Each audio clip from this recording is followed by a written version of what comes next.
Вітаю, з вами Зміцер Лукашук, і як звычайна абмяркоўваем падзеі ў Беларусі і за яе межамі у нашай штотыднёвай аналітычнай праграме з кіраўніком Варшаўскага цэнтру палітычнага аналізу і прагнозу, доктарам палітычных навук, сябрам Вольнай Беларусі Паўлам Усавым. Добрый день, спадар Павел. Добрый день. Спадар Павел, я б хацеў з вами закрануць сёння. Я думаю, что без координацыйнай рады, конечно, не абыдзецца, як бы мы не хотели гэта абмінуць, але я б хацеў таке больш з глобальнага, прынамсі, такого пытання пачаць. Гэта пытанне, ці ўсё ж таки варта нам хаця бы у перспектыве, у будучым разлічваць на тое, што у нас будуць добрые стасунки с Россией, которая не будзе лезть у справы Беларуси, которая не будзе спрабаваць уплываць не тое, что твердой, але нават мягкой силой, про тое, что либералы российские скажут: ну так это ж незалежная краіна, это зусім іншая нация, у іх ёсць права на свою мову, на свае спробы знайсці сваю нацыянальную ідэю і гэтак далей. Вот так вы думаете, ці атрымаецца у нас, ну как бы, я не ведаю, з Россией разысціся па розныя бакі спокойно? Тут ёсць два сцэнары. Адзін кепскі, а другі яшчэ больш кепскі, так, з якога пачаць, як у тым анекдоце. Калі Россия застанецца нават, ну, ведаеце, ўсё трэба сыходзіць з таго, як будуць разгортвацца падзеі ва ўкраіне. Давайте з ідэальнага сцэнару будзем сыходзіць. Скончылася вайна, нейкія мірныя паразуменні былі падпісаныя, Украіна тэрытарыяльна аднавіла кантроль над сваёй часткай тых тэрыторый, якія былі акупаваныя, пачынаецца адбудаванне, як Украіна рушыцца на захад. У якой мы знаходзімся сітуацыі, так? Ну, перш за ўсё, нам трэба дабіцца пераменаў у Беларусі, трансфармаваць краіну, усталяваць дэмакратычны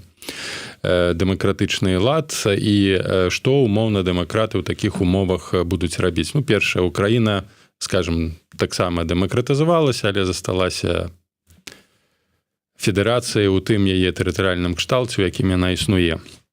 Я даволі доўга займаўся гісторыяй і Расійскай Федэрацыі, і сучаснай, і мінушчынай, пакуль, ну і сыходзячы з таго, што тэрытарыяльны абсяг і тэрытарыяльны кшталт Расіі абумоўлівае яе аўтарытарны склад.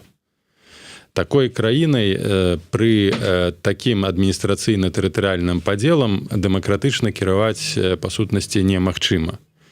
Бо дзеля таго, каб забяспечыць эканамічнае, дэмакратычнае адчыненае існаванне Расійскай Федэрацыі, павінны адбыцца грунтоўныя адміністрацыйныя палітычныя рэформы, даволі моцны эканамічны, сацыяльная трансфармацыя, што можа па часе доўжыцца вельмі доўга. Другі момант, на сённяшні дзень я не бачу рэальна тыя палітычныя сілы ў расійскай апазіцыі, якія гатовыя на такія грунтоўныя перамены.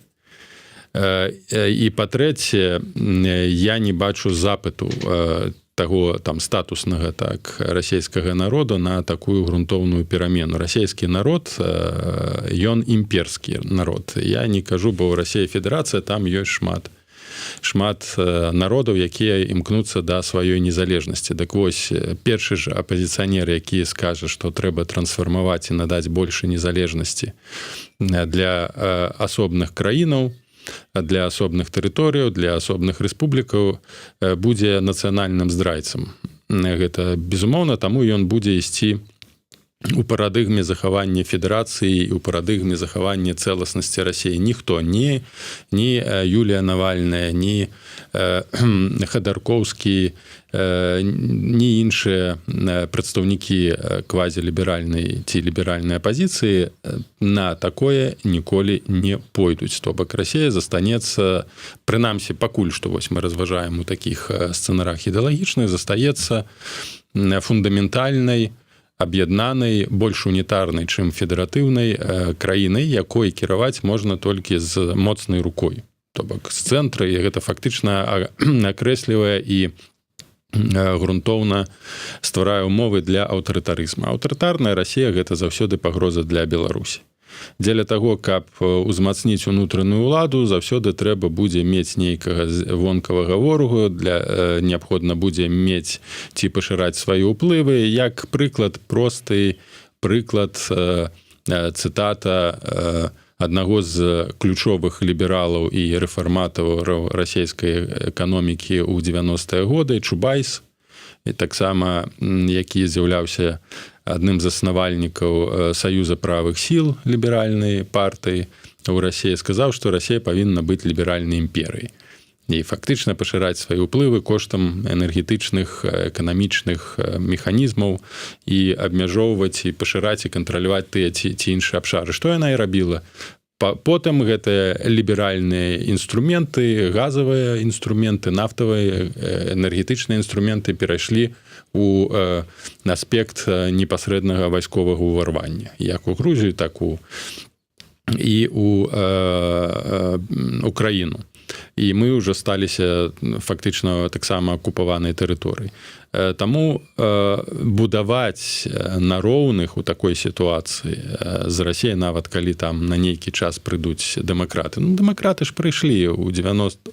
Умоўна, знову, бо я не ведаю, хто дэмакрат насамрэч. Ну, але дэмакраты ў 91-м годзе прыйшлі да ўлады. Вось Ельцин камуна-дэмакрат быў. Камуністам, номенклатуршчыкам, але быў дэмакрат, агалошваў ключовыя тэзісы, звязаныя з дэмакратай. Што яны зрабілі? У 96-м годзе прыехалі, падтрымалі Лукашенка, пабудавалі саюз, бо трэба было гэты саюз у 96-м годзе, калі былі падпісаны. Так Лукашенко сам пішчом прасіўся, сам ён прыдумаў гэты саюз, так а што ім было адмаўляцца? Ну, так... Яны ж не паехалі, Украіну не вярталі, Казахстан не вярталі, я не кажу пра краіны Балты, а сюды прыехалі, бо сам пішчом. Не важна, бо гэты рэжым будаваўся, лукашэнкаўскі рэжым будаваўся на аснове аднаўлення саюзу з Расіяй. Не на аснове, Лукашенко ж не казаў, што ён будзе будаваць незалежную краіну, і казаў, што вось надо адбудаваць саюз, добрыя адносіны з Расіяй. Калі будуць такія людзі, прыйдуць да ўлады,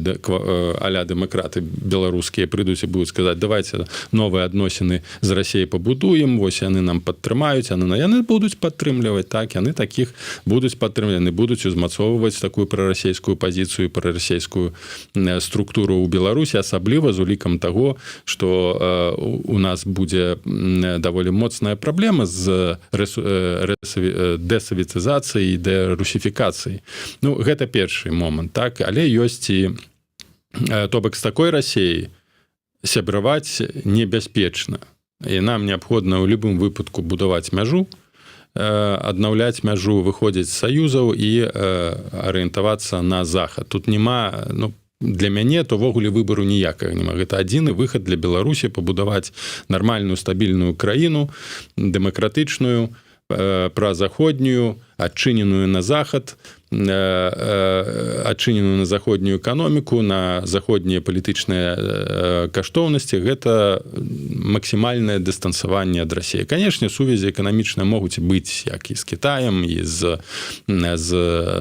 іншымі краінамі, але гэта сувязі максімальна абмежаваныя, якія не павінны ўплываць на і узалежніваць нашу гаспадарку ад Расіі. То бок зараз у гэтым кантэксце, сыходзячы з негатыўнага сцэнару, неабходна думаць якраз такі не пра тое, як мы будзем будаваць там адносіны з Расіяй, ці яна добрая будзе, ці не добрая, а трэба думаць пра тое, як пры дапамозе якіх механізмаў палітычных, эканамічных, стратэгічных дыстансавацца ад Расіі, як забяспечыць стабільнасць эканомікі, якая будзе пераарыентоўвацца на захад, на каго мы ў гэтым аспекце павінны абапірацца, падпісаць адмысловыя умовы ці распрацаваць адмысловыя дамовы з еўразвязам, што адразу ж пасля змены рэжыму ў Беларусі адбудзецца адчыненне межаў.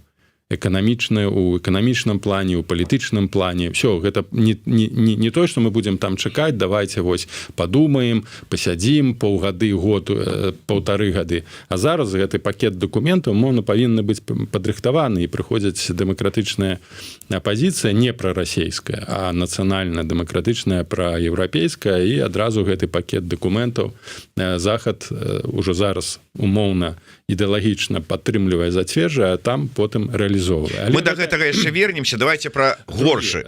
Не, ну гэта дрэнны. Ну, самы горшы, што калі застанецца Путін, то Беларусі нічога добрага не чакае. Ну, самы горшы для Расіі, для нас добры. Гэта унутраны распад Расіі. То бок Расія пераўтвараецца ў канфедэрацыю, фарміруецца пасля паразы ў вайне ва ўкраіне, фарміруюцца этнацэнтрычныя дзяржавы, як на Каўказе, так і ў цэнтральнай і у ўсходняй частцы Расіі, гэта там Рэспубліка Саха, Башкортостан, там Рэспубліка Тыва і іншыя рэспублікі, яны атрымоўваюць значна больш правоў суб'ектных, як, дарэчы, напрыклад, Рэспубліка Татарстан падчас развалу Савецкага Саюзу, і калі ўзнікаў праект ССГ на пачатку Саюза незалежных суверэнных дзяржаў, але ўсё ж такі засталася абрэвіатура гарбачоўская, так званы новаагародскі працэс СССР, то бок нічога па сутнасці не змянялася. Так вось Татарстан патрабаваў, каб яна ўвайшла ў склад адноўленага СССР як суверэнная рэспубліка, то бок з такім ж статусам, як і іншыя рэспублікі кшталту Беларусі, Украіны.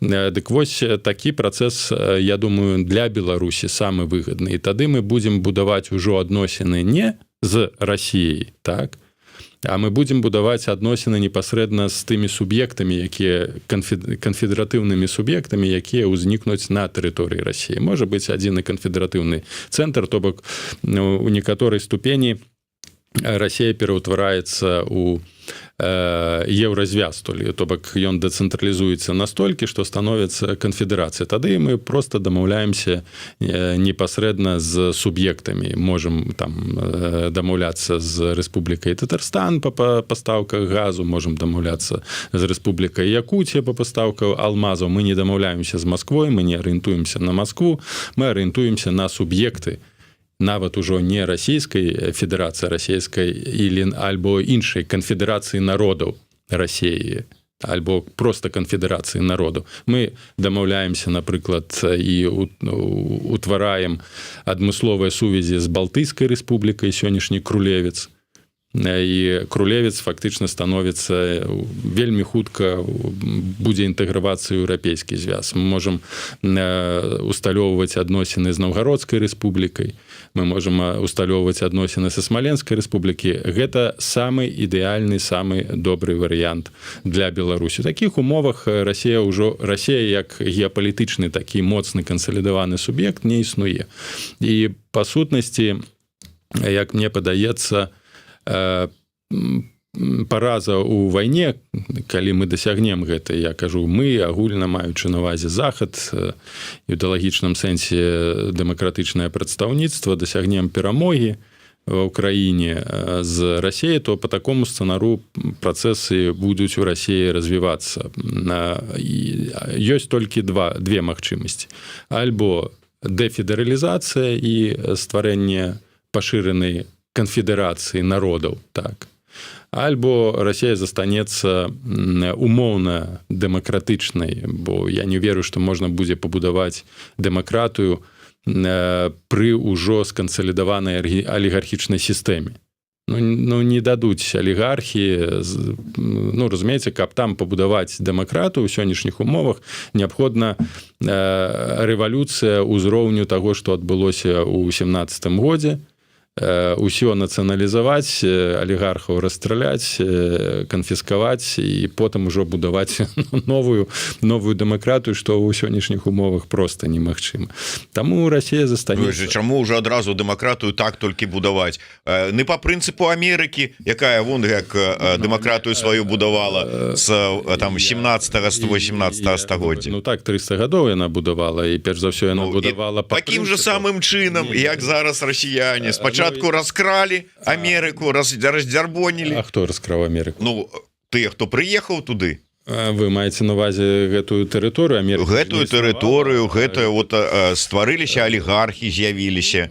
Ўсё ж такі прынцыпы, па якім будаваліся Злучаныя Штаты Амерыкі, тыя 13 штатаў. Ну там яшчэ алігархату не было, так былі там землеўладальнікі, гэтак далей, але ўсё ж такі прынцыпы ад пачатку былі дэмакратычныя, пра што і пісаў Алексіс де Токвіль, параўноўваючы праблемы Францыі, так чаму ў Францыі ўвесь час былі рэваншы і крывавыя рэвалюцыі, параўноўваючы яе з Злучанымі Штатамі Амерыкі, якія будаваліся па пурытанскім рэлігійным прынцыпам, і ў аснову ўжо 13 штатаў, першых штатаў ЗША, якія склалі ЗША, клаліся якраз такі федэратыўныя прынцыпы, а не імперскія прынцыпы, па якіх існавала і азіяцкія прынцыпы, па якіх існавала ўвесь час расійская імперыя. Тут не параўнальныя рэчы, тут якраз такі гаворка будзе весціся пра вось такую даволі моцную фрагментацыю і дэкансалідацыю Расіі. Але яшчэ раз падкрэслю, ніводны на сённяшні дзень апазіцыянер расійскі такую магчымасць не разглядае і разглядаць не будзе. А што тычыцца расійскай, яшчэ раз падкрэслю, што нацыянальнасцяў, там больш за 100 нацыянальнасцяў розных у Расіі. Шмат якія нацыянальнасці, дзякуючы вось гэтай палітыкі шавіністычнай, яны знішчаны, народы Маріэл, там іншыя народы, якія ўжо нават там 100 па 1000 чалавек засталося, проста вядзецца нават генацыд у дачыненні да тых унутраных народаў. Нават у савецкія часы яны мелі больш магчымасцяў развіваць сваю культуру, чым зараз пры пуцінаўскай Расіі. Можна і нават паглядзець, што ў Чачні адбывалася, што ў Дагестане адбывалася. Гэта этнічнае вынішчэнне, гэта вынішчэнне эканомік. Ніводны рэгіён, акрамя Масквы, не дасягнуў нармальнага развіцця эканамічнага, які можна вось паказаць, што вось тут вось паспяховае развіццё ўсяго рэгіёна, будуюцца вёскі, там малыя гарады. Нема ж такога рэгіёна. Расія гэта і эліты расійскія, гэта нейкі такі ўнутраны паразіт, які зжырае на пачатку ўсё ўнутры самой сябе, а потым ужо гэтае жарлоцтва перакідаецца на рэспублікі на тэрыторыі, якія мяжуюць з Расіяй. Так яна і заўсёды існавала. Эканоміку Расіі пабудавалі амерыканцы ў 30-е гады. Коштам чаго? Коштам галадамору, бо вывозілі зерне, трэба было расплочвацца за амерыканскія заводы. Тое ж самае было пасля Другой сусветнай вайны. Вось на чым будавалася нават амерыканцы, там, якія прытрымліваліся кансерватыўных поглядаў, проста паражаліся таму, колькі штаты укладалі ў эканоміку Савецкага Саюзу, фактычна стварылі Савецкі Саюз у 30-х гадах. Я ўжо не кажу пра выезды Мікаяна, эскімо, кансервы, халадзільнікі, тэлевізор, ўсё гэтыя, скажем, кепскі загнілы захад пабудаваў фактычна Савецкі Саюз. Дарэчы, трошку адыдзем у бок, хаця это не ў бок, ну працягнем тэму, калі ўжо ўзялі тэму вайны, распада і наступстваў для Беларусі. Вось зараз змены ў сілавым блоку расійскім. Такое адчуванне, што яны, ну, па-першае, вайна для іх это эканоміка, і яны зараз ставяць людзей падкаваных у эканоміцы, таго ж самага Белаусава, на замест прафесійнага вора Шайгу. І якія гэта наступствы, вось такое ўзмацненне і перавода вайны на эканамічныя рэйкі можа мець для Беларусі? Не будзем уже для Лукашэнкі, а для Беларусі. На мой погляд, такая ператасоўка звязаная не з пераводам эканомікі кудысьці там на нейкія рэйкі. Яна з Белавусавым ці без Белавусава і так ўжо пераведзена на вайсковыя рэйкі. Гэта вынік унутрысістэмнай барацьбы паміж сілавікамі.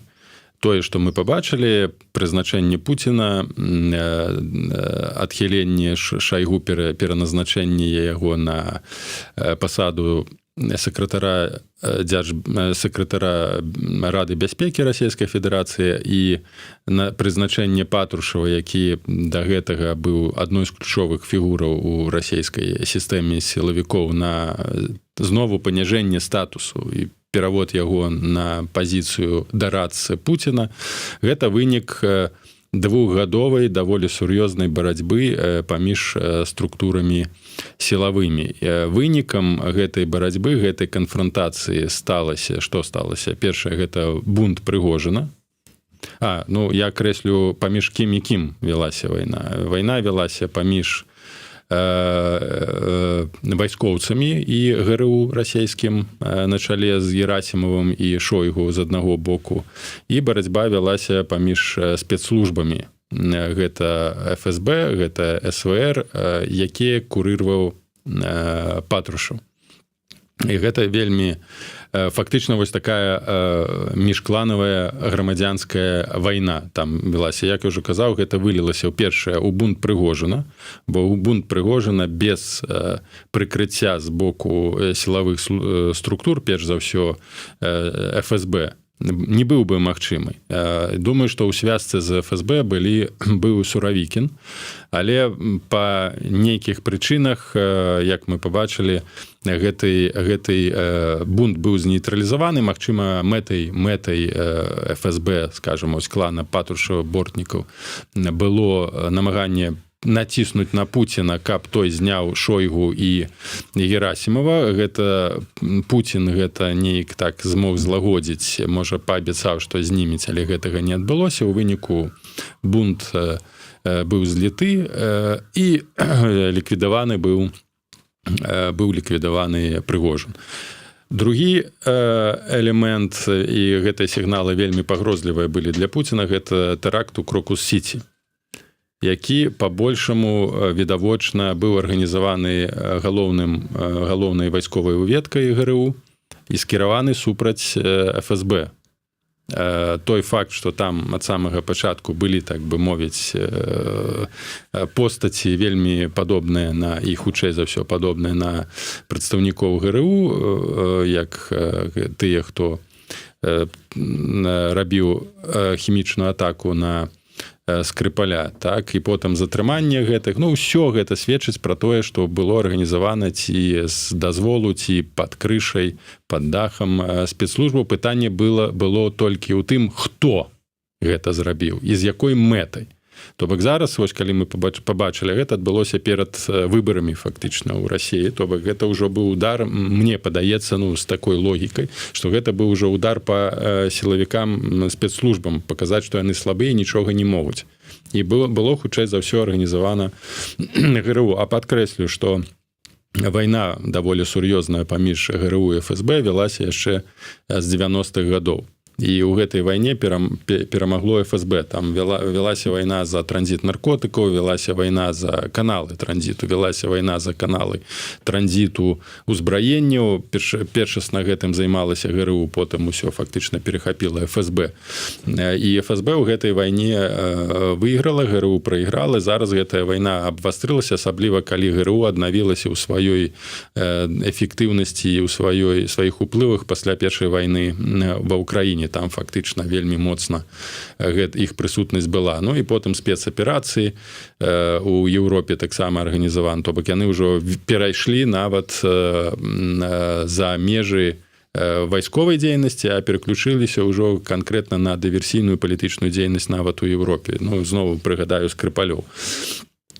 І вось гэтая вайна для Пуціна была настолькі небяспечная, што ён вырашыў, што ў гэтай вайне не можа перамагчы ніводны клан, ніводны бок. Таму ён здымае адначасова і Шойгу, пераводзіць яго на пазіцыі, дзе ён не будзе мець ніякіх уплываў. Ён не будзе мець уплываў на ФСБ, на СВР, бо ён не выхадзе з гэтых. Ён проста будзе вось такі агульна, фармальна, як Медведзеў, захоўваць пазіцыю, бо Патрушев непасрэдна меў дачыненне, ён адзін з тых, хто стварыў Пуціна, гэта ключовая постаць.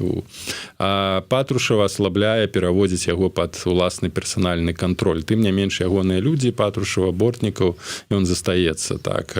Таксама застаецца Герасімов. Такім чынам, это знову моя думка, заходзячы з таго, што я бачу гэтыя працэсы, ён захоўвае, Пуцін раўнавагу не дае фактычна перамагчы ніводнаму з гэтых кланаў, але задаваляючы кожны бок, задаваляючы спецслужбы ФСБ, СВР, у тым сэнсе, што здымае вельмі непапулярную сярод сілавікоў фігуру, якога абвінавачваюць у паразе ў вайне. Тым не менш, пакуль застаецца Герасімов і здымае Патрушева. Таксама сігнал для сілавых структур, што я не буду тут працягваць гэтую вайну, трэба захаваць статус-кво. Таму і Белавусаў у гэтай сітуацыі гэта фігура, якая павінна захаваць статус-кво. Не перанесці кудысьці гаспадарку, бо ён не ў стане, у сэнсе не перанесці там вайсковыя рэкі, бо і так бюджэт вайсковы, ён даволі вялікі, там 30% хіба ад усяго бюджэту, ён нават засякрэчаны. Таму наладзіць парадак ён не зможа, ён не ваенны, не вайсковы чалавек, ён не ў стане нешта там змяніць. Ён у гэтай сферы ніколі не працаваў, міністр фінансаў, там займаўся фінансавымі аспектамі. Таму гэта хутчэй спроба нейкім чынам згасіць гэты канфлікт, які становіцца небяспечным для самога Пуціна, для гэтай сістэмы. Бо мы бачылі два сур'ёзных узаемных атакі.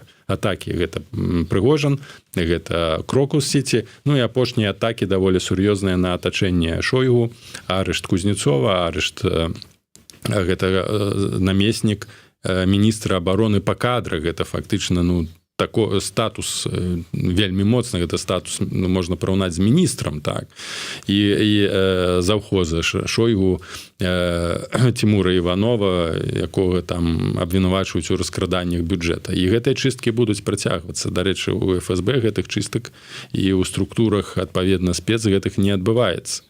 І тут у гэтым кантэксце перавага, канешне, на баку, яна і заўсёды была ФСБ. Але яшчэ раз падкрэслю, на маю думку, гэта вынік даволі вострага канфлікту паміж сілавікамі расійскімі, і гэта адзінае, што можа выратаваць той факт, што ён ёсць і што ён, напэўна, будзе працягвацца.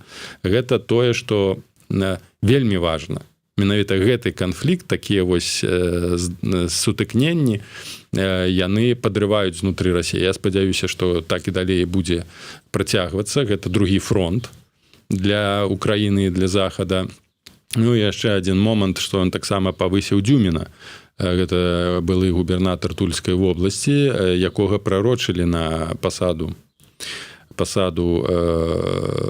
міністра абароны. Ён удзельнічаў у анексіі Крыма, хіба таксама з гэтага федэральнай службы аховы, набліжаны да Пуціна, але чамусьці Пуцін пакуль што, я лічу, па гэтай прычыне ён Дзюміна пакуль не прызначае, пакуль не завершыцца, скажам, вось гэтыя чысткі, пакуль не завершыцца стабілізацыя сістэмы. Магчыма, таму я лічу, што Белавуса хутчэй тэхнічная фігура, і магчыма праз некалькі месяцаў, можа праз паўгады адбудзецца новыя перамены ў сілавым блоке. Зразумела. Добра, давайте вернемся да пачатку нашай самай размовы, і я ў прынцыпе патлумачу, чаго я ўвогуле зачапіўся за гэтую тэму. Зачапіўся я дзякуючы аднаму з допісаў спадара Паўла у ягоным тэлеграм-канале. Дарэчы, раю ўсім падпісацца на тэлеграм-канал Паўла Усава, калі для вас гэта бяспечна, таму што як это зразумела, прызнаны лукашэнкінскім рэжымам экстрэмісцкім. А таксама не забывайце подписываться, калі для вас это бяспечна, на YouTube канал Еўрарадыё. Расшэрвайце, ставце свае падабайкі, націскайце на званочак, ну і пішыце каментары, задавайце пытанні. Пажадана праз донат, тады яно выводзіцца на экраны, мы бачым вашыя пытанні хутчэй. Так вось, у гэтым допісе спадар Павел звярнуў увагу на тое, што не ўсе, безумоўна, але частка, як як это он назваў, новадэмакратаў, выступаюць за тое, што ну дакладней прамаўляюць такую пазіцыю, што і пасля таго, як рэжым зменіцца, моры рухнуць і трэба будзе аднаўляць Беларусь, немагчыма будзе вось так узяць і рэзка адмовіцца ад сувязяў з Расіяй, выйсці з усіх аб'яднанняў. Ну гэта можа і магчыма, кшталту там АДКБ і ўсяго астатняга, але маўляў, эканамічныя сувязі без гэтага нікуды. І ў пятніцу, дарэчы, у нас быў Кныровіч, я яму задаваў гэтае пытанне, і ён таксама пачаў з пункту гледжання эканамічна казаць, што гэта немагчыма і гэта невыгадна, нам трэба будзе паступова гэта рабіць, а на першым этапе без захавання сувязяў з Масквой, гандлю з Расіяй ніяк не абысціся. Я прыгадываю, ось днямі выйшла чарговы выпуск праграмы «Часікі цікаюць», дзе Шрайбман, Астапене і Сугак абмяркоўвалі у тым ліку і гэтую тэму, і мяне там зачапіла одно слово, якое Женя Сугак сказала, кажучы пра вот гэтыя сувязі. Яна сказала: нават Бабарыка сказаў, што вот ўсё ж такі сувязі з Расіяй эканамічныя трэба будзе працягваць і захоўваць. С аднаго боку, я как бы зачапіўся за это і думаю, нават беларусацэнтрычны Бабарыка, оказывается, да, оказывается, казаў, что ну вот без гэтага не абысціся. З другого боку, гаспадар Павел, ну вот калі реально поглядзець, ну экономика ж, ну вот нельга вот так вот резко взять, закрыть и сказать: все ушли на заходні фронт, с Москвой больше не гандлюем. Па-першае, ну, вось тыя ваши заўвагі, это сведчанне таго і такія наратывы, што ні вайна, ні рэпрэсіі, ні роля Расіі ввогуле не змяняюць мысленне беларускай эліты, інтэлігенцыі. Разумееце, казаць такія рэчы зараз, калі Расія забівае людзей штодня, это, ну, просто людзі з іншай планеты нейкія. Ну то збярыцеся, паедзьце вы ва Украіну, у Бучу, паглядзіце, што такое Расія. Та хаця б тады гэтага казаць не будзеце. Другі момант. Там таксама ніякага аналіза не было зроблена па падзеях 20-го году. Што гэта за кандыдаты, чаму яны пайшлі? Вось, ну, просто як бы гэтай праблематыкі не існавала і наступстваў гэтых падзеяў 20-го году. Калі у нас такое мысленне будзе ў большасці дэмакратычных сілаў, мы ніколі не пабудуем дэмакратыю, мы ніколі не пабудуем незалежную краіну, бо перш за ўсё павінна быць незалежнае мысленне, беларусацэнтрычнае мысленне, нацыянальнае мысленне. Перш за ўсё павінны быць нацыянальныя інтарэсы, свае ўласныя.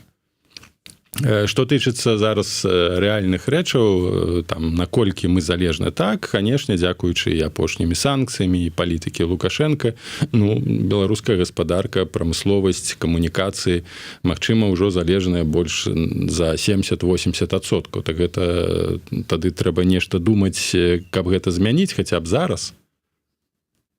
Нейкую, магчыма, стратэгію іншую, калі санкцыі насамрэч у перспектыве штурхаюць Беларусь да 100% залежнасці ад Расіі, ну то тады мы знішчаем перспектывы незалежнасці ўжо сёння, зараз, то давайте, можа, падумаем адносна таго, наколькі санкцыі яны на карысць Беларусі і на карысць Расіі. І трэці момант, на што разлічваюць вось людзі, якія кажуць, ну трэба добрыя адносіны з Расіяй эканамічныя, на прэферэнцыі эканамічныя, на нізкія кошты газу, нафты, адчыненыя рынкі, так вы не задаваліся пытаннем, а адкуль гэтыя прэферэнцыі бяруцца? Ну, чаму абавязкова прэферэнцыі? Просто звычайныя гандлёвыя адносіны, як з Украінай, так як з Захадам. Калі звычайныя гандлёвыя адносіны, то ввогуле не трэба ўзгадваць пра Расію. Калі мы будзем будаваць звычайныя эканамічныя, рэальныя рынкавыя адносіны, то мы хутчэй і карысней для Беларусі пабудуем іх з Захадам, бо калі мы будзем прадаваць сметану, малако, там мяса у Расею па рынкавых коштах і купляць энергарэсурсы па рынкавых коштах, ну так мы можам такія ж самыя адносіны роўныя усталяваць з захадам, тым больш, што ў нас значна больш адчыненыя і больш эфектыўныя рынкі, такія як Літва і Польшча, дзе мы можам значна больш мець карысці, і тым больш развіваючы, арыентуючыся на захад. Але мне падаецца, тут перш за ўсё гаворка вядзецца пра тое, што мы будзем нейкія прэферэнцыі мець. А прэферэнцыі гэтыя даюцца і даваліся Беларусі за тое, што Беларусі лукашэнкаўская і да лукашэнкаўская праводзіла і рэалізоўвала палітыку, якая забяспечвала расійскія стратэгічныя інтарэсы ў Беларусі. У тым ліку вайсковыя базы, 2 аб'екты вайсковыя, у тым ліку пабудаванне гэтых праектаў СНД, АДКБ. Ну, добра, самае ключовае пытанне задайце. Вось украінцы задаюць пытанне ментальнае. Гэта пытанне ментальнасці, пытанне культур.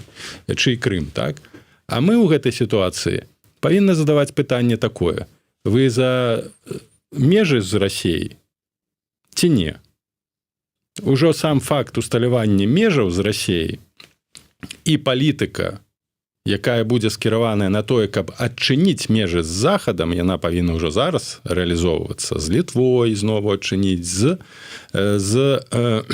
Польшчай, з Латвіяй, ну, перш за ўсё з гэтым вось рэгіёнам еўрапейскім, то ўжо па факце змяняе сітуацыю ў гандлі, напрыклад. Бо стварэнне межаў, разарванне мытнага саюзу, разарванне эканамічнага саюзу, гэта адразу Расія па факце ўводзіць тарыфы, павышае кошты на імпорт, так, у тым ліку беларускіх тавараў, гэта павышае, гэта робіць нерэнтоўным продаж туды і развіццё адносін, бо ёсць межы. Ужо прайсці мяжу ўжо будзе праблемай пэўнай. Ну так што, так давайте заставім межы адчыненыя, тады давайте не выходзіць з саюзнай дзяржавы. І тады, калі межы з Расіяй адчынены, вы ніколі не адчыніце межы з Польшчай. Ніколі не будзе безвізавага рэжыму. Ні з Польшчы, ні з Літвой. Мы застанемся вось за гэтым мурам і заўсёды і будзем заставацца ў прасторы расійскай. Так вось задавайце гэтае пытанне. Вы за межы з Расіяй ці не?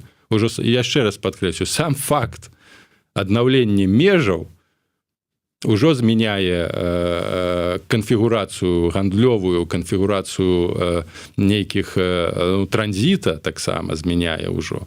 Энергарэсурсаў, калі яны яшчэ будуць ісці транзіту грузавога транспарту. Дарэчы, Кітай не будзе зацікаўлены ў тым, каб тут стварылася яшчэ адна мяжа.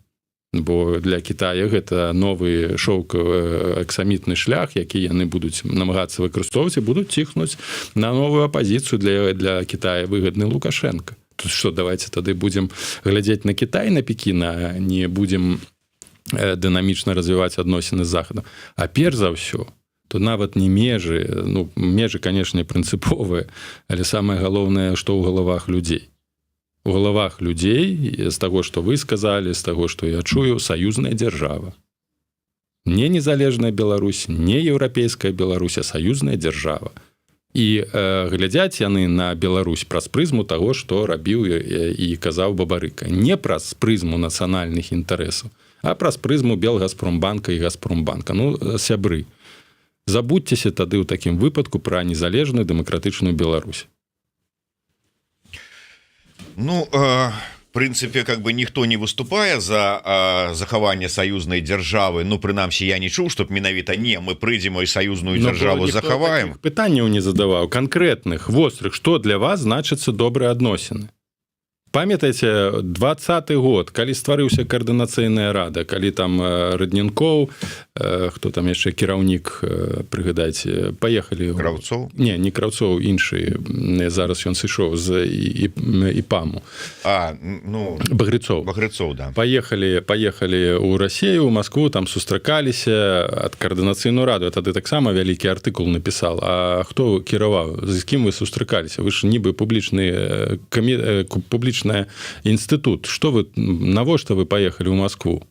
Адказу ніякага не было. Была канферэнцыя, а потым Раднянкоў сказаў: ну, ведаеце, пра выхад из АДКБ і іншых структур не Раднянкоў, Багрыцоў павінна вырашыць беларускі народ. Калі ён скажа не, ну то тады мы застанемся. І упэўнены, калі б не вайна, то вайна змяніла кан'юнктуру. Калі б не вайна, ну, прабачце, Беларусь бы ўвесь час была б пад уплывамі Расіі. Прыходзілі прарасійскія палітыкі. Дарэчы, не факт таго, што вось адбудуцца выбары ў Беларусі дэмакратычныя, там сыдзе Лукашенко, да ўлады прыйдуць прабеларускія палітыкі. Не факт. Ну, не факт, але гэта дэмакратыя. Што зробіш, калі выбары свабодныя? Так якая асноўная задача інтэлігенцыі, якая асноўная задача СМІ? Гэта фарміраванне нацыянальнага наратыву. Пакуль зараз ёсць вось гэтыя магчымасці даносіць гэты нацыянальны наратыў, не казаць пра тое, што мы будзем там з Расіяй сабраваць, а будаваць, адбудоўваць, узмацняць нацыянальныя інтарэсы, казаць пра тое, што Беларусь зарыентуецца на захад і што яна не прападзе, не прапала Фінляндыя, не прапала Польшча, таксама была зарыентаваная на расійскія рынкі, бо гэта была краіна, якая належала да СЭВу і уваходзіла у пакт Варшаўскі дагавор вайсковы, удзельнічала ў агрэсіі супраць Чэхіі. Не прапала ні Славакія, ні Чэхія. Все нормально, та 16-я рэспубліка. Балгарыя, якая імкнулася ў Савецкі Саюз, давайте там далучымся. Вельмі добра зараз праблемы, якія засталіся. Карупцыя, это после гэтых усіх саюзных дзяржаваў. Карупцыя, камуністычныя погляды, прасавецкія погляды, але яна зараз усе імкнуцца ехаць у Балгарыю адпачываць.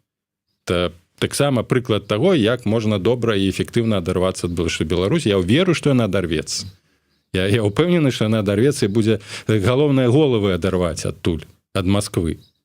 Мазгі адарваць ад Масквы і казаць ужо беларусы спакойна выжывуць без Расіі.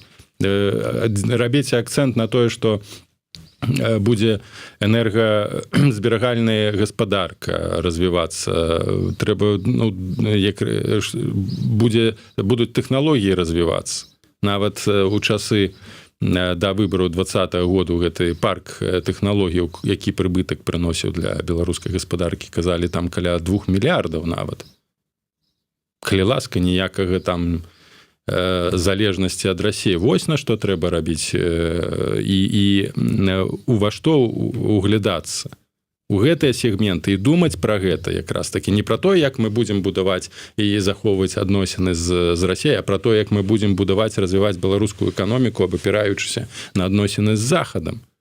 Хаця б у межах гэтага рэгіёну. Ну, адно другому не супярэчыць з аднаго боку, з другого боку... Заховая ментальнасць тады. Тады навошта нам думаць пра тое, як мы будзем адрывацца ад Расіі? Ну, захаваецца, ну, добра, ну, давайте будзем сябраваць, ну, можа, і мову не трэба вяртаць. Чакайце, па першым этапе ўсе гавораць. Ага, ну, давайте... Не, я так думаю, што можа быць зараз у часе дэбатаў, якія будуць адбывацца у новасфармаванай абранай каардынацыйнай радзе, дзе будуць прадстаўленыя і вось такія сілы, ну, умоўны Кныровіч з разуменнем сваім такім, што трэба захоўваць на першым этапе гандлёвыя адносіны з Расіяй, і такія нацыянальна-цэнтрычныя, вас, дарэчы, там, на жаль, не будзе, каб апанаваць адразу там з трыбуны. Ну, і дэбатаў ніякіх не будзе. Это не парламенцкая там трыбуна, асамблея, онлайн-дыскусіі. Першае, яшчэ раз падкрэслю, ёсць стратэгічныя інтарэсы, ёсць стратэгічныя інтарэсы Расіі. Прыйдзе умоўна палітык X, які будзе, ну, не разумець прыярытэтаў і значэння нацыянальных інтарэсаў і рушання на захад. І вось сустракаецца ён з ліберальным палітыкам расійскім і кажа: ну, паслухай, вось дзеля таго, каб мы маглі там нейкія даваць прэферэнцыі, ну, трэба нам на нейкі час, каб захаваліся на тэрыторыі Беларусі вайсковыя аб'екты. І што ён скажа гэтай палітыкі, які арыентаваны на захад і разумее, што можа беларусам не панравіцца, калі мы тут пабудуем межы. Ну, будзе добра, давайте захаваем яшчэ на 10 год. Потом яшчэ што-небудзь захаваем, яшчэ што-небудзь. Вось такі пераходны перыяд будзе доўжыцца яшчэ раз у 30 год. Ну а потым калі ўзнікнуць рухі востранацыянальныя будуць патрабаваць давайте інтэгравацца з Еўропай, ну такія палітыкі будуць казаць, як зараз кажуць у Грузіі. Вось вам прыклад, паглядзіце на Грузію, хто і як там прыйшоў да влады і што зараз там адбываецца. У нас будзе вельмі кароткі час вельмі хутка пераарыентаваць Беларусь на захад. Гэта ад 6 до 1 году перыяд. Потым будзе рэванш аўтарытарны. Потым будзе рэванш прарасійскі.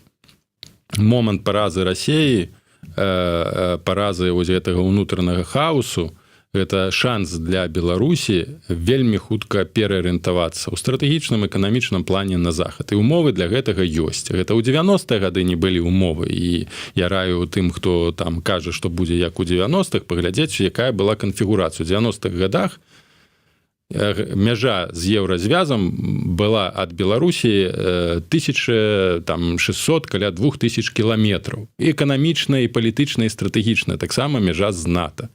Зараз мяжа з Еўрасаюзам вось яна. В эканамічным плане, стратэгічным плане, там у 90-х гадоў ні ў якім разе проста не будзе. Той перыяд 90-х гэта цяжкі перыяд трансфармацыі, збяднення, рэструктурызацыі грамадства ўсходняй Еўропы. Гэта Польшча, гэта Літва, хаця Літва яшчэ больш праходзіла, перш за ўсё Польшча, Чэхія, Славакія, Венгрыя. Гэта працэс трансфармацыі, рэформы, там 10 год цяжкасцяў было. Яны паглядзіце зараз на Польшчу. Мы што, хочам збудаваць рэспубліку там Смаленскую вобласць, ці мы хацім збудаваць такія краіны, як Польшча і Варшава? Спадар Павел, але давайте рэальна глядзець на грамадства беларускае з пункту гледжання нацыі і гатоўнасці дзеля нацыянальных інтарэсаў, ну, можа быць, трываць і паступіцца сваімі інтарэсамі. Краіны Балтыі, жадаючы як мага хутчэй і падалей адарвацца ад Расіі, яны былі гатовыя мёрзнуць, але адмовіцца ад расійскага газа і ўсяго астатняга. Польшча таксама нацыяцэнтрычная краіна, яна была гатовая трываць, абы адарвацца ад цаўка і Расіі. А беларусы? А беларусы гэта наша задача з вами. У тым ліку тых, хто там нейкіх выбарах удзельнічаць, якраз таки акцэнтаваць увагу і фарміраваць погляд, што мы-то нічым не будуць цярпець і мёрзнуць беларусы. Ёсць еўразвяз побач. І на гэта трэба арыентавацца. І так нават у тыя часы перад 2020 годам, паглядзіце, як інтэнсіўна развіваліся рэгіянальныя сувязі. Без віз з Польшчай быў там рэгіён Берасця, рэгіён Гародня, быў без віз у Менск, Менск-2 ў аэрапорце, усім можна было без візаў прыязджаць на 30 дзён. Так нават у той час, калі Беларусь была вось заціснута Расіяй, можна было рабіць гэта. І я ўпэўнены, што трэба якраз такі размаўляць з еўрапейцамі зараз наконт дарожных мапаў. Умоўна, заўтра не будзе Лукашенка, паслязаўтра адчыненыя межы з Беларусі. Вось пра што трэба. І беларусам пра гэта казаць. Не пужаць іх, што вы будзеце замерзнеце там без Расіі, 90-е годы вярнуцца. Ну гэта ж ужо наратывы маскоўскія якраз такі. Почему это? Лукашенковские. И Лукашенковские, что в лаптях будете ходить. Да, в 90-е ходили в лаптях, голодные, да. Да, белорусы спокойно будут ездить у Варшаву, будут ездить у Вильню, бо гэта павінна быць наша перспектыва, а не тое, як мы будем жыць з Европой. И добра мы будем жыць з Европой. И без России мы добра проживем. И с зачыненными межами, там просто не тое, что межы там мур побудаваць трэба. І расейцы будуць прыязджаць у Беларусі і казаць, ой, як вас добра, і эміграваць у Беларусь, хаця лепей не трэба. І вось на гэта акцэнтаваць увагу, на свабоду, на нармальнае развіццё, на нармальнае жыццё, калі дзяцей не гоняць на гэтыя парады і не змушаюць глядзець гэтае расійскае тэлебачанне. Зачыненне межаў, зачыненне расійскай моўнай трансляцыі, вяртанне беларускасці, і будзе беларусы нармальна развівацца ў еўрапейскай, як еўрапейская дзяржава ў кантэксце еўрапейскай нават не інтэграцыі, а супрацы. калі мы адразу не атрымаецца інтэгравацца, то хаця б адчыненай супрацы у межах адчыненых межаў, прабачце за таўталогію, зачыненымі межамі. Калі можна будзе спакойна за 3 гадзіны прыехаць за колькі? За гадзіну, за паўтары даехаць з Менску да Вільні, папіць гарбаткі, там бізнес свой мець ці ў Варшаве. Вось павінна якая быць карціна, што мы будзем нармальна развівацца.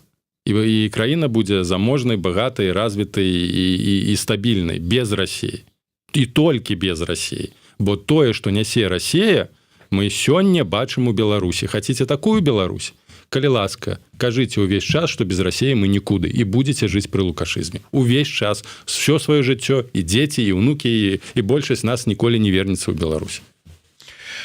Вось про гэта не трэба нам расказваць. Мы за тое, каб вярнуцца, прычым у беларускую Беларусь нацыяцэнтрычную, беларусацэнтрычную. Дзякуй вялікі, гаспадар Павел. Спадзяюся, што будзем ўсё ж таки рухацца ў тым кірунку, які вот вы акрэслілі і які не супадае з усходнім кірункам.